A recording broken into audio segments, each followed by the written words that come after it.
Hello friends, மாடி தோட்டத்தில் என்னென்ன செடி இருக்குன்னு பார்க்கலாங்களா? இன்றைக்கி என் பையனை தண்ணி விட சொல்லியிருந்தேன். பின்னாடியே நானும் வந்திருந்தேன். சரி, ஏதாவது பூ பூத்துருந்தால் பறிக்கலாம் அப்படின்னு சொல்லிட்டு மிளகா செடியில் மிளகா கொத்து கொத்தாக காய்ச்சிருக்கு ஃப்ரெண்ட்ஸ். இங்கே பார்த்தீங்களா, எப்படி சூப்பராக இருக்குல்ல? பார்த்தாலே வீட்டுக்கு தேவையான பச்சை மிளகா வீட்டிலேயே ரெடி.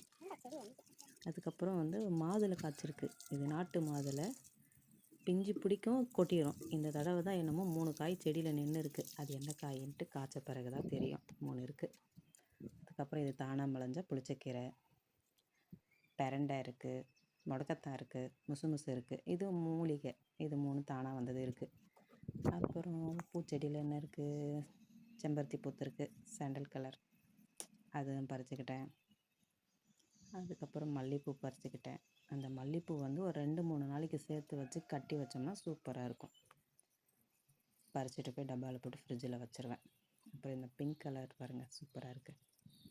இந்த செம்பருத்தியெல்லாம் நான் விலை கொடுத்து வாங்கிட்டு வரல, கல்யாணத்துலேருந்து அவங்கவுங்க கொடுத்தது. ஆளுக்கு 2 தூக்கிட்டு வந்துடுறது. வச்சு செம்பருத்திலே ஒரு 3 கலர் இருக்குது. ரெட் இருக்குது, சாண்டல் இருக்குது, இந்த பிங்க் இருக்குது. ரொம்ப பிடிக்கும். அப்புறம் மல்லிகைப்பூ அடுக்கு மல்லி, குண்டு மல்லின்னு அதில் ஒரு 5-6 வெரைட்டி வச்சுருக்கேன். இந்த தடவை அவ்வளோ கட்டிங்ஸ் பண்ணி விடாததுனால பூ கம்மி தான். அப்புறம் கருவேப்பிலை கன்று வச்சுருக்கேன்.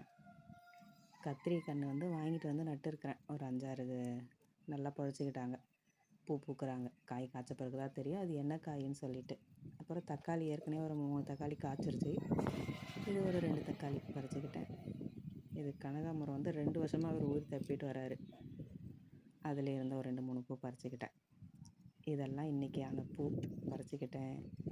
இதுதான் மாடித்தோட்டம். இது காந்தாரி மிளகாய். இதுவுமே பறிக்க பறிக்க நிறைய காய்ச்சிக்கிட்டே இருக்குது. சூப்பராக இருக்குது பார்க்கவே, கொடை மாதிரி நின்றுக்கிட்டு. இது நான் நர்சரியில் தான் வாங்கிட்டு வந்தேன்.